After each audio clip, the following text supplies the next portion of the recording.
to a new episode of the Shaken and Stirred Show. You might hear the excitement in my voice, and that's because we've got someone who I've been really waiting to interview. You might know him if you're following us on Instagram already at the Shaken and Stirred Show. You would have seen him. We did a little clip. He sort of led us into his world, his tequila-infused world, about 6-7 months ago. And ever since then, he's been on my radar. Now, you know, I don't interview a lot of bartenders, mixologists, or experts in alcohol. I don't. I do a lot of celebrity interviews, and that's what we do. But this is the Shaken and Stirred Show. We love to talk about alcohol and booze. And one of the reasons why I don't often interview people who are sort of experts in spirits is because it can get too boring and technical. And there is something about our guest today who's piqued my attention. I check out all his TikToks. And by the way, he's a star over there. On Instagram, he has a sense of humor. He has a personality. But more than anything, he's got a real opinion and he's not afraid to share it. And I want to dish. I want to talk. I want to get into it. That's what we're going to do, people. If you're into tequila, this week's podcast is for you. Our guest today has more than a decade in LA bartending and has an extensive experience in agave spirits. He's built a reputation as an advocate of traditional and sustainable agave spirit production and is among the most influential voices in favor of sustainable craft spirits. Please welcome Lucas Assis. Lucas, how are you, mate? I'm doing great. Thank you so much for that introduction. What a pleasure. So good to have you. You know, I always ask my guests straight away, what are you drinking? In your case, I kind of know what it is. I'm imagining it's tequila, but what do you got? Yes, it is. And it's a special one that I'm drinking today. I'm drinking a Cazcanes Joven, if you can see it right there. And it also has the little additive-free sticker on the bottle. This is a special tequila because it's different. You know, I say that a lot of tequilas, like, of course, I love tequilas.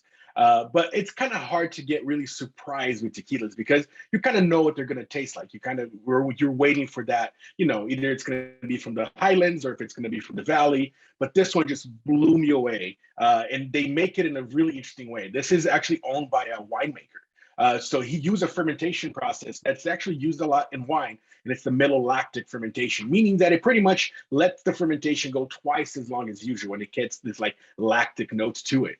And they distilled that, they aged it for 6 months in American oak. They blended that with 60% of their regular Blanco tequila, 33% of that malolactic Reposado, and then 7% of a single barrel extra añejo. And it's unlike any tequila I've had. It's incredible stuff. I know what I want to get into all these descriptions because I think, you know, when people hear what you just described, first of all, they're going, wait a second, it's got a Blanco, it's got Reposado, right, and it's got Añejo in there. What's that? Guys, right, that is what the Joven is, right? That is what the Mixto is, right? And that's sometimes called a gold. There's all kinds of names, but I want you to give us the breakdown because I'm a novice when it comes to tequila, but I love my tequila. I'm joining you with, I don't know whether you like this or not, but these guys were on my podcast the other day. We had a whole bunch of them, all the guys who started this Cincoro tequila. I want to get your opinion on it too. This is a giant, probably $500 bottle of tequila. Whether it's worth $500, you're going to have to tell me. I think it's very delicious, but I want to talk about celebrity tequilas. I want to talk about different types of tequilas. I want to get into the business of tequila. And let's start with, because you brought it up, you're drinking a Joven. Talk to us about how many types of tequila there are out there. What are the styles? Got it. There's different styles. So I'd say there's around 6 different styles, but what you're looking for really that's going to be more available to get is the Blanco, which is the unaged tequila. It can be rested up to 60 days on a barrel. So it can still be kind of like rested. A lot of Blanco tequila spend 6 months in stainless steel. So it's not like it's just straight from the still. A lot of brands are, but some of them, the master distiller believes that it needs to round up a little bit more and rest in stainless steel. So that's the Blanco. The Reposado are tequilas that are aged between 2 months and 11 months. And those are tequilas, again, that are rested. Most tequilas today are aged in American oak, ex-bourbon barrels. So the bourbon industry they have a really good partnership with the tequila industry as well, because they need to send the bourbon barrels that in bourbon you can only use once, right? But there's no guidelines on what barrels they need to be aged in. It just happens that most of them are American oak. Is rested and aged the same thing? So then you get the añejos, and those are more the aged ones. So the añejos are tequilas that are aged between 1 year and 3 years. And then the extra añejos are tequilas that are aged from 3 years on. So there's tequilas that are being aged for 16 years, 12 years. But usually the sweet spot for an extra añejo is around 6 years. And then we have the Joven, which we just talked about. And those are mixtures of those different expressions. And you have the Joven. And then, you have the other ones like the Mixto. The Mixto is something that's not 100% blue agave. For me, there's only one Mixto that I drink, and it's the brand called El Tequileño. It's additive free. They use sugarcane, like piloncillo. So it's like a sugarcane syrup to bring that sweetness of their tequila, but it's 100% additive free, complete transparency, which is what I also, advocate for. And then you have the golds and the other ones, and those are more the cristalinos. And to be honest, in my view, those are a little bit more of gimmicks, shortcuts to make tequila go further and big brands to sell at a higher price, Really? So a cristalino, you feel is a gimmicky kind of tequila? I do. If I have to say, yeah, it is, because, I always say this. A cristalino usually is an añejo tequila, so tequila that's aged between 1 to 3 years. And, think about the art that goes in the process that goes into aging a tequila and getting those beautiful notes from the barrel. And then after that, you just put it through a charcoal filter and take away all the color and all the taste, And a lot of cristalinos will then add even more additives after the process. So there's brands that you will literally have to tell you on the bottle saying made with agave syrup, because they add that after the distillation. So it is, unfortunately, the clear aged tequilas are a gimmick at this point. Wow, there you go. You heard it right there, people. And by the way, I've seen that and tried and enjoyed that tequila called Key. Okay. QUI, and I think that's a key from the tequila word, right? And that's a cristalino. Right. So, right. But that and you're telling me that has been passed through charcoal to remove the color, right? That's exactly how it gets. And then, but that also tends to remove the flavor. You're saying as well. Exactly. Yeah, it does remove the flavors as well. Wow. But it creates a very smooth tequila, which is what a lot of people are looking for, and I get that, But I always say too that tequila is not really supposed to be smooth. Tequila is supposed to be bold and complex, and the alcohol taste is a huge part of mezcal or tequila or agave spirits in general, and the cristalinos, I think, remove that. Let's do a cheers to that right now, because I've got this añejo that I just poured myself from Cincoro. Cheers. And you've got your Joven. Cheers, my friend. Now, I'm looking at the glass you're using. The glass you're using looks like a whiskey glass. It looks like a glass that you would drink whiskey. So, guys, it's like almost like a tulip-shaped head. So it has a wide base bottom, and it's going up to a sort of tall, long, thin neck. So, if you're not watching this, which, by the way, you can watch it on YouTube. You can watch Shaken and Stirred Show. But if you're listening to us, I'm describing, imagine a tulip head. Now, why that glass? Why? Because look at the glass I'm using. Nothing like that. Right. I'm using a tumbler. So I'm using the wrong glass.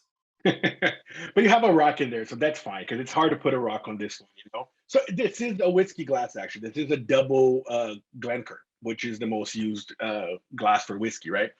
But for tequila, you do want to have kind of like a tulip shape to it. A lot of people use flutes. There's like a tequila flute that looks a lot like a champagne flute. But you do want something that you can put your nose, because the smell is such an important part. And I just love this glass. I love the base. I can still hold it from over here without touching the spirit so much. But it's really up to you. I'm not one of those guys that you're supposed to drink tequila only on flutes or only on this. It really is what works for you, And I feel like this one really works for me. I can put my nose in. It's a great nosing whiskey, and it's a great sipping not a So whiskey, sorry, a great nosing glass and a really good sipping glass too. for example, I put ice in mine. Now, do you not go for ice? Do you sometimes put ice? Why are you not using ice now? Especially as it's quite a light looking tequila, your Joven. It's sort of, it's like, it almost looks like it could be a Blanco with a little bit of color in it. Right, exactly. It's a personal preference. I like without ice. I'm more of a neat person, and that's just a lot of people in the industry have these like notions that no, you're supposed to drink it just this way. And I'm a big believer that you should drink what you like, So if you like it with a big rock, go ahead and put it in a big rock, If you like it sipping neat, sip neat. Just don't shoot a really quality tequila, you know what I mean? But personally, my personal preference is sipping agave spirits neat at room temperature. I mean, let's face it, it's hard to afford to just shoot a really expensive tequila, Very true. These days anyway. I mean, but it's funny because there is a lot to be said about, I think, the glass, the ice, the shape of the ice, the size of the ice, and all of these different things. I'm very sort of specific, and although this is not a glass like yours, this is a glass that I've had probably for 30 years, and Wow. it was about 20 years older than that when I got it, and it's actually from my wife's father's boat, and it has her name. And it's just one of my some reason about the type of the glass when it touches my lip, the way it's smooth, and then it can hold a really large ice cube, which I love because it doesn't get diluted too easily. But everyone has their thing, right? And I do feel that there is an importance to the glass. So you're telling me that when you go to Mexico, what are the Mexicans drinking their tequila in? A lot of them are in little, if you're drinking tequila, it will be in little glasses like these. I can show you. So little shot glasses, that's the most of people are drinking tequila like that in Mexico. If you're talking about mezcal, then it's going to be more in those veladoras, and they're like candles, basically. They're little cups that are used for candles, and there's a cross at the bottom of the glass, and the tradition is like that you drink it until you see the cross. So you burn the candle until you see a cross, and that can be at a funeral, at a church for a saint, or whatever the case may be. And once and it looks like this, if anybody's watching, these kinds of cups right here. It really looks like a little candle. What those tiny little what do they call them? Cupcake candles or something? What do they call them? Those tiny pretty little much. Yeah, if you're gonna go to Catholic church, especially in Mexico, you're gonna see all of these candles sitting there. So you burn the candle until you see the cross, you remove the wax, and then you drink the mezcal until you see the cross as well. Wow. That's such an interesting story. I never even thought about that. But is this where the idea of the shot comes from? Because obviously when people think of tequila, shot is the first thing that comes to most people who are uneducated in tequila. Necessarily, it's the first thing because when I grew up as a kid, it was tequila shots, and it was you go to a bar and people everyone's screaming and they light them up, and it's like do a shot, and it's almost like gun to your head type of scenario, and you do the shot, and it's gonna what's gonna happen kind of thing. Like but if that's how they're drinking in Mexico, is that where it originally you think came from then? It might be, but in Mexico they really sip it. It's still a thing that, especially quality stuff, you sip it. They say that in Spanish that the mezcal no se toma, se besa. That the mezcal you don't drink it, you kiss it. And tequila is just that. It's just the world's most famous mezcal. And so I say that tequila has two booms. The first boom of tequila was that exactly. It was just about shots and party, and it was the spirit that was going to come in and ruin the party for you, or you used to have the worst hangovers. So it was like the Cuervo Gold era, and that's really what was the big boom of tequila. And then this time around, that's the second boom of tequila, is the quality stuff that you're supposed to be sipping or kissing and really enjoying those notes. And it's really getting the respect it deserves as one of the most complex spirits ever made.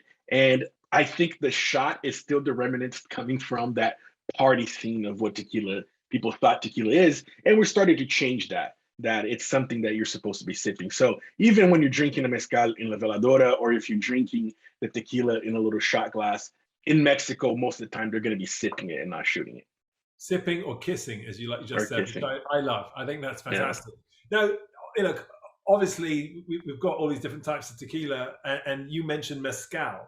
Now, mezcal is, to a lot of people, another beast, but it's really tequila, right? So that's what tequila is, a mezcal. It's not what is. So talk to us. I mean, I sort of know a little bit about it, but for everyone out there, describe the difference between the two. Yeah. So basically, tequila before it was known as tequila, it was called vino de mezcal. It was called tequila. Yeah, it was. There's two theories of how distillation happened in Mexico. We can go a little bit into the history. So one theory is that they're distilling spirits in Mexico 2,000 years ago. So it's something that was already happening. And the other theory is that with the Spaniards, they brought Filipino natives as well to southern Jalisco in the state of Colima in Mexico, and they taught the natives in Mexico how to distill. And till today, the Filipino distillation, which is a very rustic and it's a beautiful kind of distillation, it's essentially a hollowed out tree trunk with a copper plate on the bottom and on the top where you cook the agave juices on the bottom. It condenses with the copper on the top, falls back down to a wooden spoon, and comes out as, at that time, was mezcal, right? It was an agave spirit. It used to be coconut. The Spaniards didn't like the coconut. They took away all the coconut trees from Mexico because they wanted to sell their brandy. And then the natives are like, well, we've been fermenting agave for 3,000 years. We're just going to distill a version of that. And that's how we got mezcal. So the birthplace of mezcal was around that southern Jalisco, Colima area. I believe those two theories I talked about is a mixture of both. I think there was some kind of distillation going on in Mexico already, and one with the Filipino population coming in and teaching everybody else how to distill, it became more of a popular thing. And in Jalisco is where you make tequila, right? So the Spaniards saw that they weren't going to make the natives in Mexico not distill the agave, so they brought their distillation techniques that was already being used for brandy from the Middle East. So if you see the distillation types are very different from mezcal with the Filipino, with the wooden stills and the clay stills as well. And then you see the tequila being made where it's going to be copper alembics, which are going to be like, very, a lot of influence from the Middle East where the Spanish was already distilling. So that's what tequila was. It was just a kind of mezcal that the Spaniards started making. If you look at the lineage of tequila families, like the Cuervo family, which is still today owned by the same family, they were Spaniard lineages. Like they talk about how their first distillery and the first lands that they got to cultivate agave was given to them by the King of Spain. The other family, the Salza family, is also a very, their lineage is Spaniards, and they're the ones that really said, hey, we should only use blue agave for tequila. And then that's how the domination of origin was kind of born. And then that's how we differentiate now tequila and mezcal. So with tequila, one of the Salza families went to Japan around in the 1970s. He saw that they were serving a Japanese tequila in Japan, and he did not like that. He's like, no, tequila is a Mexican product. They can't be calling it tequila in Japan. Wow. Went back, got together with the families that kind of really were in charge of tequila and said, hey, we need to make sure that tequila can only be made in Mexico. So they were seeing, where tequila was made and what states they needed to grow the agave. So they included 5 different states in the domination of origin. And it wasn't until 1993 that tequila actually had its own domination of origin, kind of like champagne can only be made in the Champagne region of France.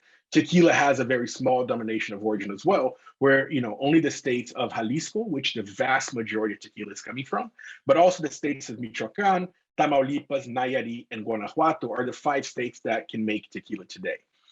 So that's the biggest difference. It's that those 5 states are making a mezcal in the way that is made in only those 5 states, and only those 5 states can make tequila. And then mezcal now has its own domination of origin where 10 states can register as mezcal, and not to go too technical and too deep in it. And for me, I believe personally that if it comes from agave and it comes from Mexico, it's a mezcal. It doesn't matter where it comes from. The domination of origin was really there to protect the spirit, which I really think it has. But it also has put a lot of people who have been making these agave spirits for generations in a point that they can't register and sell it because they're not part of those states that were chosen. So there's a little problem on both sides, So what's happening there then? If are they no longer allowed to make it, or are they just no longer allowed to call it tequila or mezcal once they've made it? Exactly. They can't call it tequila or mezcal if it doesn't fall into those domination of origins. So it's hard for them to register and sell it to the US where the big market is, right? But thankfully, we are seeing this new trend of agave spirits. So it's something that it's not called mezcal, it's not called tequila in the bottle, but it's a beautiful spirit that's been made for generations, but it would say agave spirits in the bottle, which would be an amazing product as well. Wow, I know you just said that. I was immediately my mind was going over and over, thinking, "Huh, now there's something I want to make or buy right now. Is try some agave spirits. That might be the next big thing to break." How interesting! Do you Yeah. think the tequila market is already flooded? That's a great question. I think we're getting to a point that yes, it's getting a little bit hard. And you know, if you go down into the sales of alcohol worldwide, tequila, yes, is having its moment. It's a great time to have a tequila brand. But when you talk about numbers of bottles sold compared to Scotch whiskey and tequila is not getting close to that, right? So in one point you're like, wait, but why then is it flooded? But I think when you have a finite amount of a product that is needed to make this spirit, the blue agave, that's when you see that it's so easy to flood the market and to put so much pressure into this industry. And the fact that agaves aren't being, they're not being matured anymore. A lot of these brands are harvesting agave at 3 to 4 years old when it's not a product that should be using to make great tequila. And that's when the additives come in because they have to take some shortcuts. And very few brands now are being able to wait 7, 8, sometimes 9 years for the agave to fully mature and then for us to have a beautiful spirit. And I think that's the differences in the markets now. The tequilas, and that's what it happens when the market is being flooded. Okay, so you just brought up a really interesting point. I don't think most people understand that you have to wait for the agave to get to sort of 8 to 12 years, maybe, before you actually harvest it. I mean, is that what is the big flavor difference? What are we looking at here if you're I guess harvesting an immature agave? So basically, when you're harvesting an immature agave, you're not going to get the sugars or the bricks that you're going to need to make a spirit. And it doesn't matter how you cook it. If you're going to cook it in the traditional steam brick ovens, or if you're going to cook it in autoclaves that can make great tequilas as well, you're not going to get those sugars. So what they rely on is this machine called a diffuser. And just picture a giant machine that will pretty much like power wash the agave and then use acids to break down some of the sugars on these agaves. These agaves, when they're mature, they're huge. These brands that are doing this method, the agaves are the size of like basketballs. They're super small. And with those acids and all those things that they're essentially making an agave vodka. They're really only using the blue agave so they can call it a tequila, right? There's no notes, like when it comes off the still, there's no notes of tequila. It's just almost a neutral grain spirit at that point. Wow. So what they rely on is the additives that they can use to make it resemble a tequila. So when you're drinking tequilas, it gives you a bad hangover. That's usually the syrups that are being used. If a tequila always looks the same. So every time you're going to buy the tequila, that it's an aged expression and it's always the same color, that's a sign that some additives are being used because tequila is very much like wine. There's never going to be a same batch, so there's going to be differences. And I think that's the beauty of tequila as well. So the consistency is not a great sign for tequila. And so those are the things, that's the big differences. And like that cotton candy, those artificial sugars, those kinds of tastes that you're getting on tequilas, those are the additives. When you go into a tequila that's waiting for a fully mature agave to grow, and then it's cooked in steam brick ovens, it's a process that would take about 8 days from harvesting to distilling. That's when you're going to get those like vegetal notes. That's when you're going to get those like sweet cooked agaves and cucumber and basil, some minerality depending on where the agave comes from. You're going to get like green apples, lemon, grapefruit. All those complexities of a great tequila gets lost when you use a very young agave. So, I mean, it leads us to the obvious question, which is, which tequilas should we be drinking, quite frankly? Right. I mean, obviously, that's a very big question because there's hundreds of tequilas. But what are there some out there that are just literally you're able to get easily that are at that level, are using the aged agave? Mm-hmm. The good thing is that, yes, there is more and more in the market. We're seeing brands that are really caring about this too. So it's, in some brands that are new, like the one I'm drinking today, it's a newish brand, and some brands that have, hundreds of years of tradition in tequila as well. And, I get the question all the time. It's like, okay, then what do I buy when I go to the store? What's readily available? What can I see in the bottle that will let me know that this is a good tequila? And that's exactly my problem, that there isn't anything. So it's really hard for me to tell you what tequilas to buy or what you're looking for in a bottle, because there's loopholes and there is no transparency in this industry. So if a tequila says 100% agave on the bottle, that doesn't mean anything. It means that there's no other syrups, there's no other things that were used in the distilling process, but they still can mean that all the additives were used. They don't have to disclose that if they use less than 4% in the total volume of the batch. They don't have to disclose anything about additives, and so those are the things that's hard, because like there isn't like in whiskey where you have a bottled in bond, right, for bourbon. And if you see bottled in bond, you know that there's like guideline that they have to follow, that these are going to be a pretty good whiskey. There isn't the same thing for tequila, and I think that's what we need. But that being said, there is brands like Fortaleza, which I know can be hard to find in some states, but it's an incredible tequila. I talk about it all the time. Cazcanes is another tequila that has 3 generations of tradition in this tequila, and it's incredible. G4 is another amazing tequila as well. That one comes from the highlands of Jalisco, and it's a very like mineral and like fruity tequila, very floral. There's Pasote, there's Tapatio, there's El Tesoro. There are great tequilas out there, but the reality is, because of the celebrity tequila boom and all these big brands, the small brands kind of get overshadowed, and it's people just don't know about them because they don't have the marketing budget or whatever the case may be with the other big brands. What is it about Fortaleza that you like so much? Because you do talk about it a lot. I know you like it. I actually have been buying bottles of it because of you. So I can tell you, you're making a difference to people. I buy it, and people are like, "Oh, that's a great tequila." And they say it. It's a kind of a known thing. I mean, before I bought Fortaleza, and I want to hear your answer, but before I bought Fortaleza, I used to, buy things like Herradura, which was one of my kind of go-tos. I would buy Casamigos more recently, but I've had my issue with that a little bit, and I want to talk about that too. But what was it about Fortaleza for you that is such a standout? It's got a great bottle, has a great agave sort of cork top, and it looks fantastic. It has this great bottling and look, and it tastes great. But what is it specifically for you?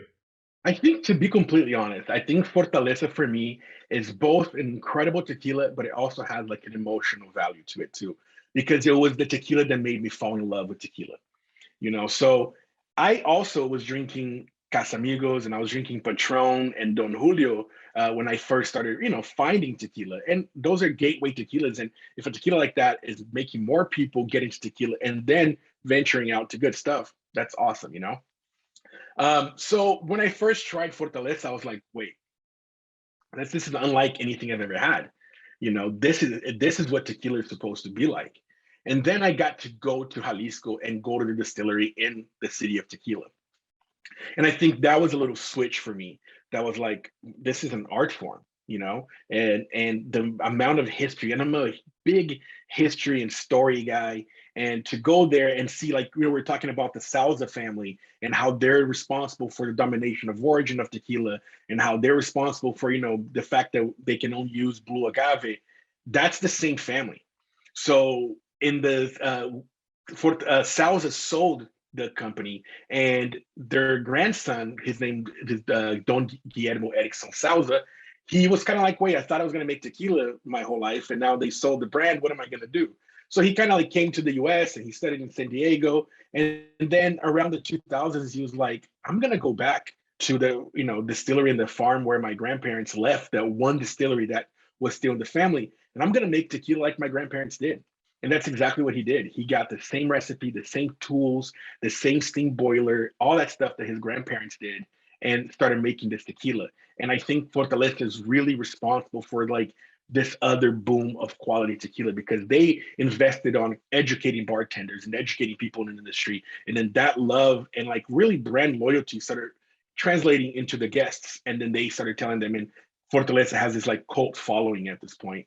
And I think that's what it is. I think it's an amazing tequila. It also, like, I prefer the tequilas from the valley, and I like the minerality of it, like almost like a briny, like a basil, cucumber notes to it. I love that. But it also has the little like emotional value that it was a tequila that made me fall in love with this industry. I'm a big fan of a good story, and I love a history and a narrative about any kind of alcohol. Now, that is one of the issues that I think that, when you look at so many of the new tequilas that are coming out, and in general with alcohol, there isn't much of a story, or there's a bullshit story, right? It's a Right. sort of something that's made up, and you see this with a lot of the celebrity tequilas, right? And it's because there is no story. They just wanted to get into tequila. They saw it as a money-making opportunity. Stick your name on an alcohol. How do we get into it? Or, they like it, but the story's random. The story's about the bottle, or the story's about their experience on how they found tequila. It's not a story of, like you're mentioning, sort of years and history of grandparents making it,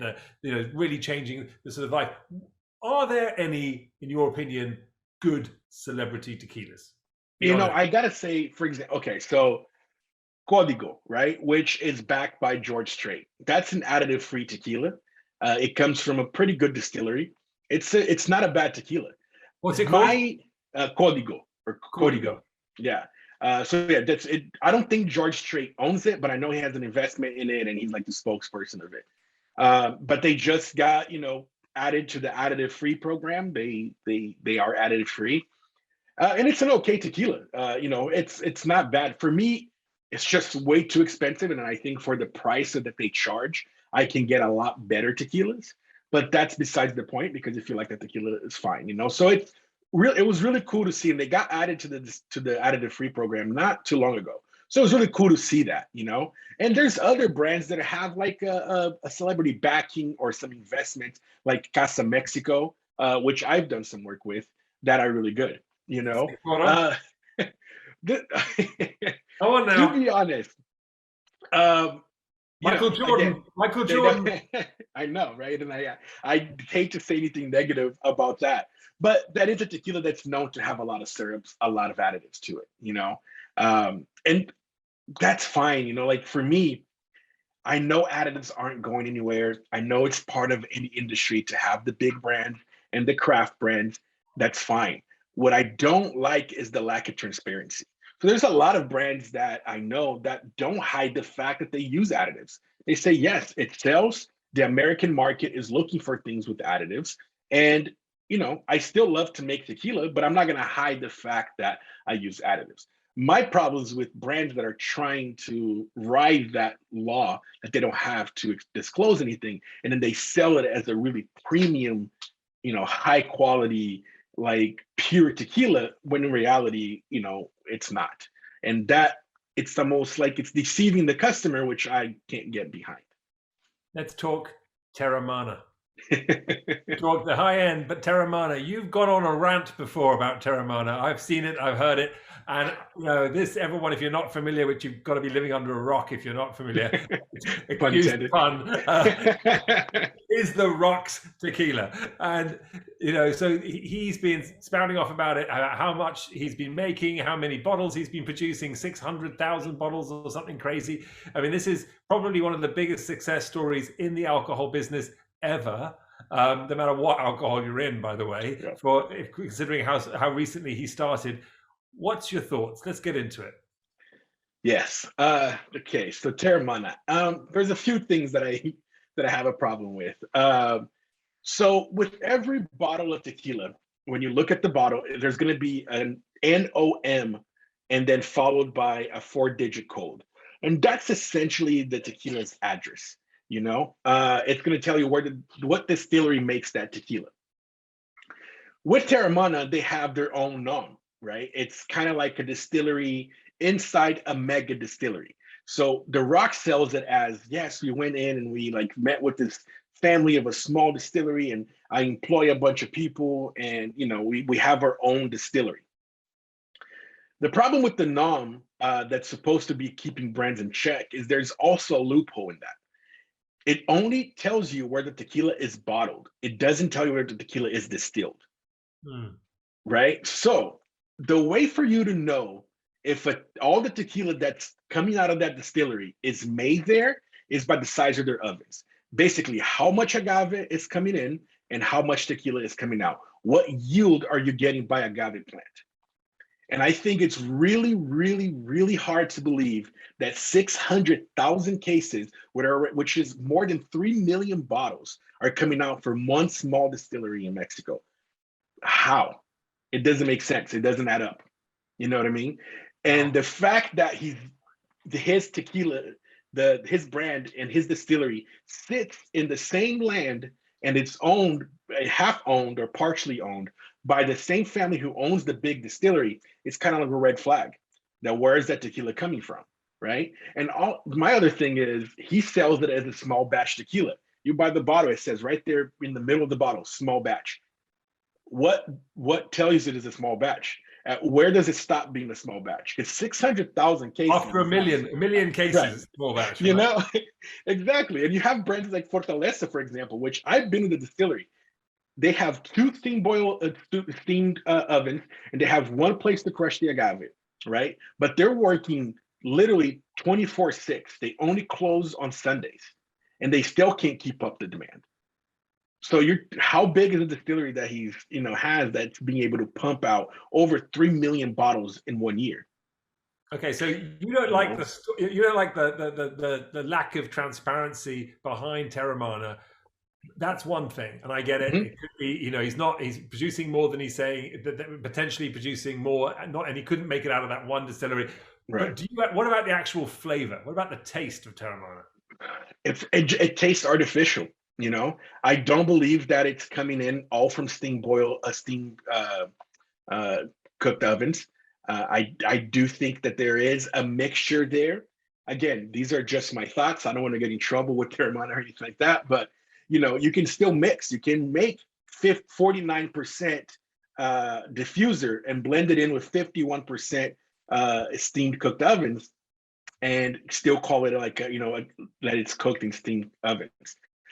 In brick ovens. And I feel like there is a little bit more of like a transparency in that as well, because my taste buds, when I taste it, I get the additives. It doesn't feel like it's a pure tequila. I love the fact that Lucas is actually sweating at the moment because he's slightly terrified that the Rock's going to come knocking on his door, and he's going to enter some action movie. And it's all going to be downhill. But don't worry, you're not going to get the wrath of the Rock. He's even wiping the sweat away from his mustache. Right, I know. I made him sweat. The poor guy's gone red. Look, I'm putting you on the spot, but that's what we're here to do, is to ask the big questions. But I know that you do talk about this sort of stuff, and people respect you for it. And again, like you said, you do it in an honest way. You're not being judgmental past what you taste. And that's what it's about. It's about taste, and you're asking simple questions, and they could be simple answers. It is one of those things. How different is tequila as a business from other businesses in the alcohol business, in your opinion, as far as lack of transparency? I don't know. I think it's tough because there is like a governing body of tequila, right? The CRT that's supposed to be putting all these guidelines in play. And tequila, I think I feel like I'm not as well versed in other industries that I can kind of compare it. I know that like with bourbon, you can't use additives. You know what I mean? That's a rule within bourbon, and with tequila that changes a little bit. There's also different things of like incentives of like making, if you in Mexico itself, like if you water down your tequila to 35%, you get a huge tax break. So that it's, of course, helping the big brands who are doing that, and making sure that the small brands in Mexico who are trying to sell traditional tequila at least 40% are paying a way much higher taxes in those bottles, So there's those lack of things and those loopholes that in tequila that it's just tough to hear. And I don't know if there's other industries that are like that. I want to know, because I think people get confused. You go to a store and you can sort of tell in certain other alcohols where the price points are, and partly because of the certain brand names that you're like, okay, I know that a Macallan's going to be a good whiskey. I know that a Glenlivet or Glenfiddich, and you sort of trust these big brand names. And then when you come to tequila, it's like I don't know, like a shit show almost. It's like, I don't know what's going on here. There's this sort of $300 bottle, a $500 bottle, then it's like a $25 bottle, and the sort of the prices are crazy. The bottles are all kinds of things. And so you get confused as to what is a price point that you think people perhaps shouldn't really go over, and what is a safe price point for, like, you can get a good tequila at this dollar? It's a great question. And that's so true about tequila. Price does not tell you the quality at all. So I would say you can get an incredible Blanco tequila from $30 to $80. That's the gap, I think, in the Blanco. And even for an extra añejo, I wouldn't pay more than $250. So that's the gap right there, right? Of course, aged tequilas are going to be a little bit more expensive. So for an extra añejo, you're looking at something around $250. More than that, I haven't seen anything in the market that I'm like, oh, that tequila is $400, $300, and I really want to get it because of, it's supposed to taste amazing, or it's going to be worth it. The best extra añejos that I've had are around $250. And I think the sweet spot there for Blancos in the lower price range, 50 to 80, you're going to get an amazing product. As long as you're going to, follow these certain brands. Anything more than that for a Blanco shouldn't be, just shouldn't charge that much. What do you think of Cazcanes? That is the brand that I probably like the least, if I have to be honest. Their lack of transparency and just honestly deceiving the customer, I think, just drives me mad a little bit. They make tequila with the diffusers that we talked about. They make tequila with the acids that we talked about, and all those things that are not supposed to be in tequila, but they sell it as this like modern techniques of making great tequila. But then they charge $200 for a bottle. That tequila is literally made the same way as like El Jimador that's going to cost you $15 for the bottle. It's the same thing. It's the same process. There's no reason that tequila should be that expensive. It's really honestly like a flex thing for you to say that you bought Casa Dragones. And it's a marketing thing. Brilliant marketing. I give them that. Kind of like Clase Azul. Brilliant marketing. But it's about the bottle and not about the juice.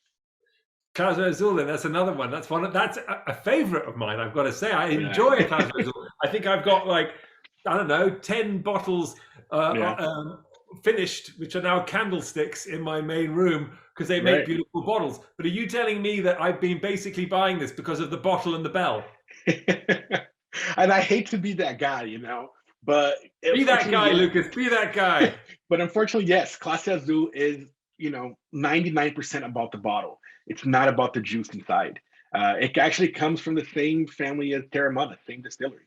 And but then again, who am I to say not to support a brand who basically employs a whole small town in Mexico of like mostly women who are making these beautiful bottles, you know what I mean? And he's paying for like their school and their kids' school and transportation and food and all that. Well and good, Lucas, but I'm not talking about. I'm talking about the flavor. I'm talking about, is it the real deal? I understand that there's. But by the way, there seems to be no shortage of people employing people to make tequila, right? That's true. That's true. So whether you're going to work here or work somewhere else, I get it. You're a sensitive man. You care about the people. I love it that you love the story, and you hate it when people aren't transparent. But at the end of the day, people buy with their mouths, don't they? If you drink something and it tastes delicious, but it is all of these things. It is a combination of presentation. It is a combination of flavor. It is marketing. It is all those things, and you can't deny it. It's in everything. It's in the fashion industry. It's in the car industry. It's in the movie industry. How many great movies have been overlooked because they just didn't have necessarily the right marketing or good pictures to advertise the show. Right? It gets lost in and never gets to make it out there. And same way with fashion labels and everything else. It's the world we live in. But it's fascinating, I think, with tequila because it is become a pop culture sort of drink. It is the drink of our times. And I don't think that there's been another drink that has really that has matched it. I mean, people are saying, oh, gin's having a resurgence and, this is having nothing like tequila. people aren't, no one's ordering a shot of gin or going out and trying and going bonkers over gin and making it. Every celebrity trying to have their own gin. I mean, yeah, there's lots of gins out there, but Right. they're very, very different, and they can be. I mean, one can taste of juniper, the other one can taste of cucumber, and they can have nothing to. One can be of chamomile, and it doesn't matter, right? It's sort of Right. random, very, very random. I'd like to know, what is is there a tequila that we should just avoid? Okay, there's a couple. I'll start with the Cuervo Gold. Don't drink that, but that's essentially not even really a tequila, right?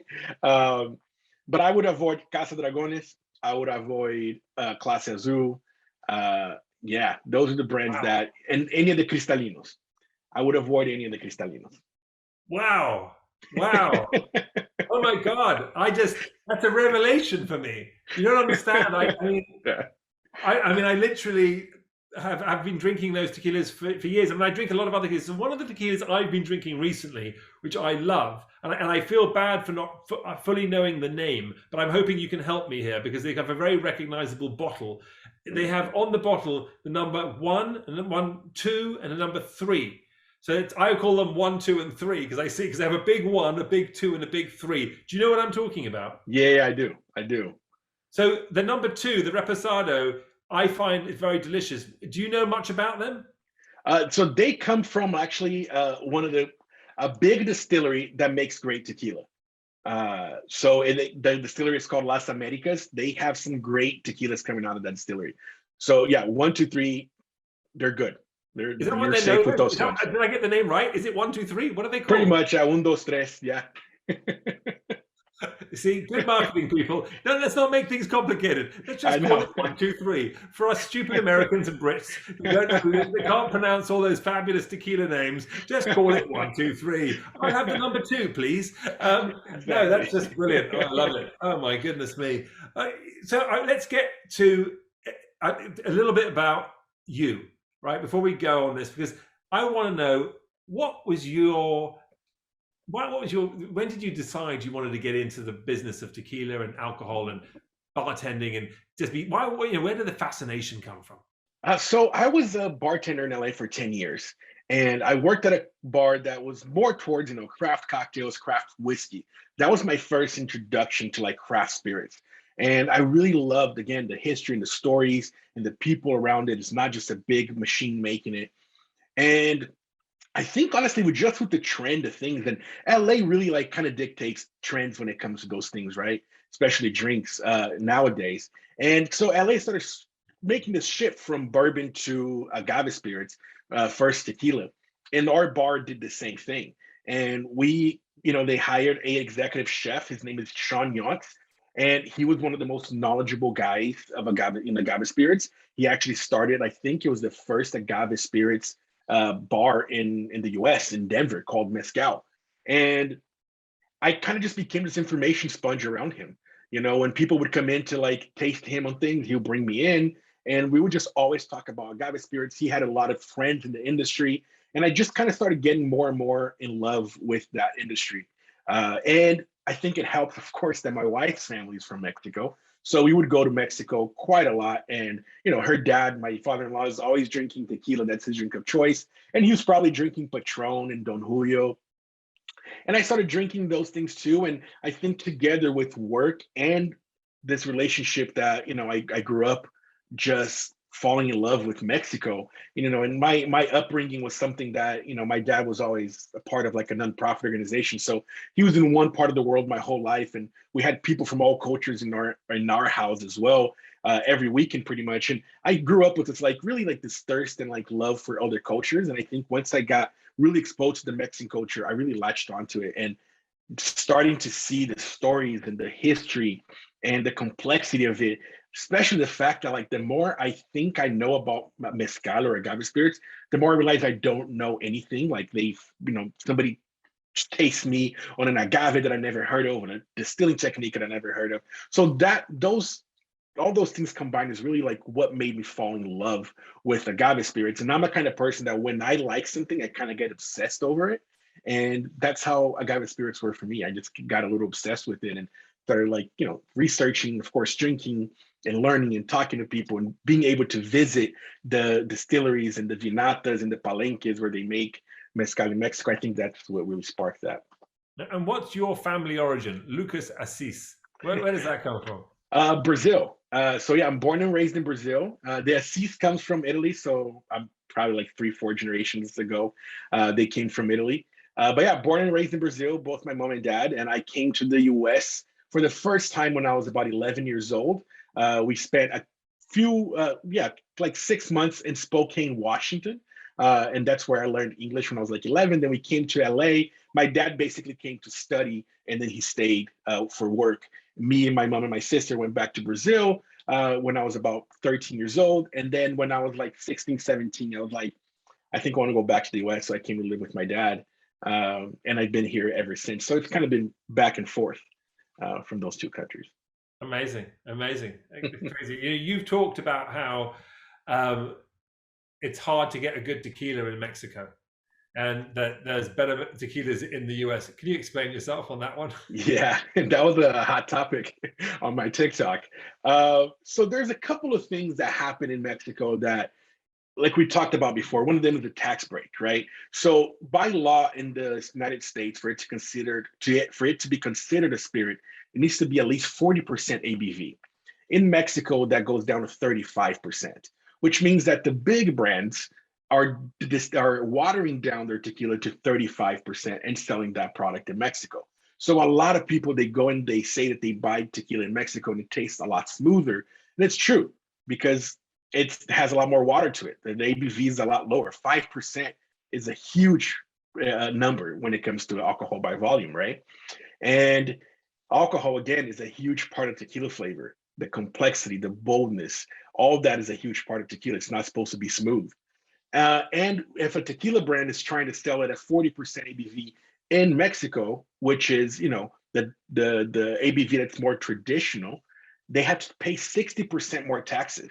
So of course that comes from the big brands trying to sell more tequila, making sure that the small brands, can't really thrive in Mexico, forcing them to export the tequila to the United States, who is the biggest buyer of tequila by far, right?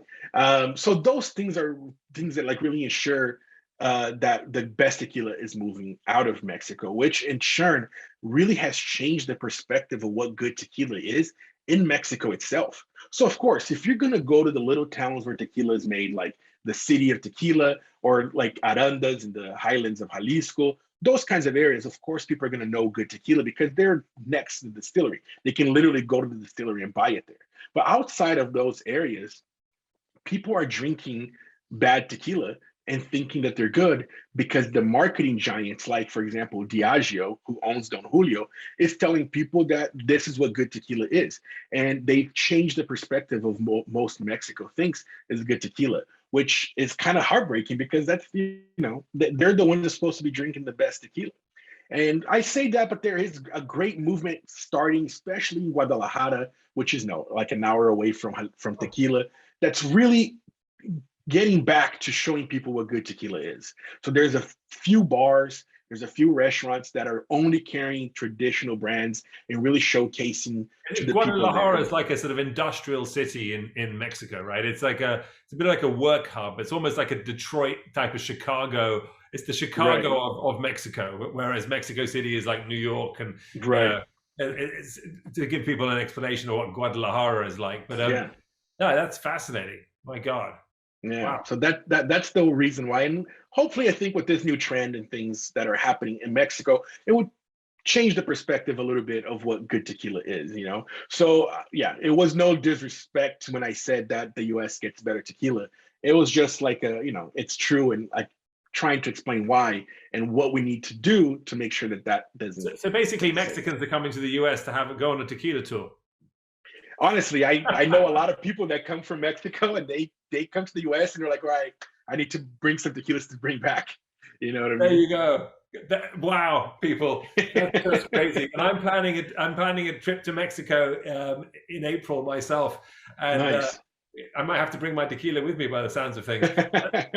Interesting. Wow, fascinating. Look, before we let you go, we have one last part of the show called Last Orders, where we get to know you a little bit better, a little bit of fun. Here we go. if you could drink any cocktail from any movie or television show with a character from that show, what and who would it be? I think, it's a cocktail that I don't like. It's ingredients that I don't like, but I would love to have a White Russian with the dude from The Big Lebowski. Wow. Just because you like him, right? Just because you like that guy. He made that drink famous. No one even liked that drink. Right, exactly. It's like the most disgusting, what is that? Vodka and espresso, or something like Kahlua and cream. Yeah, exactly. Exactly. But it's the dude, and the dude abides. It'd be awesome to drink one of those with him. I love that. Who would play you in the movie of your life? I mean, actually, looking at you, I can think of a few different actors I can imagine. Oh, really? I'd like to hear what you think. That's a good question. As a Brazilian, I think I would love to say Wagner Moura.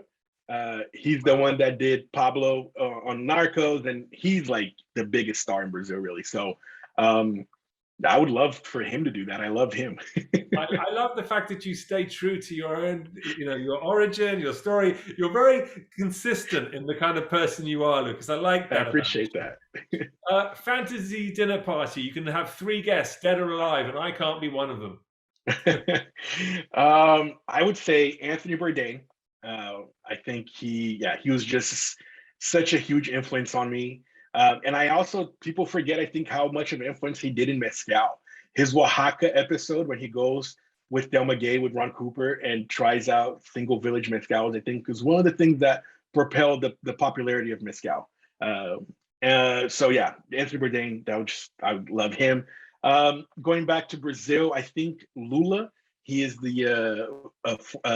he was president of Brazil for 2 terms, hopefully the next president of Brazil. And I don't want to get political here, but I think he just did so many important things for social injustice in Brazil and Latin America that I think it'd be fascinating to have a conversation with him. And I think the third person would be David Chang. And there's like a chef kind of theme, but I love David Chang. I love how opinionated he is, which I think is one thing that I am as well. And I love the rants he goes in and how passionate he is about the industry. And I'd love to have conversation with those 3. Yeah, I don't say this very often, but I would like to get invited to this dinner party after all. That's fascinating. Go-to drinking song? Tennessee Whiskey by Chris Stapleton. Okay. Boom. That's my drinking song. Final question. Shaken or stirred? I'm a stirred kind of guy. And you've been stirring it up. I see you stirring it up on TikTok, stirring it up on Instagram. The Lucas Assis on both TikTok and Instagram. Follow him. You've got an opinion, but it's worth it, and I love it. And that's what it's all about. Find your tequila, everybody out there. Check it out. Check us out on the Shaken and Stirred show on both YouTube and Instagram. It's been a pleasure. I'm now going to basically go and throw half my tequila bar away, and we're heading to the store. You're going to have to DM me with what to get. That's what I can say. I'll send you a list for sure. Thank you so much for having me. All the best, my friend. Cheers. Cheers. Thank you very much for listening. That is Shaken and Stirred. We will be back next week with another podcast and another fantastic guest. And stay safe. This podcast was produced and edited by Embassy Road.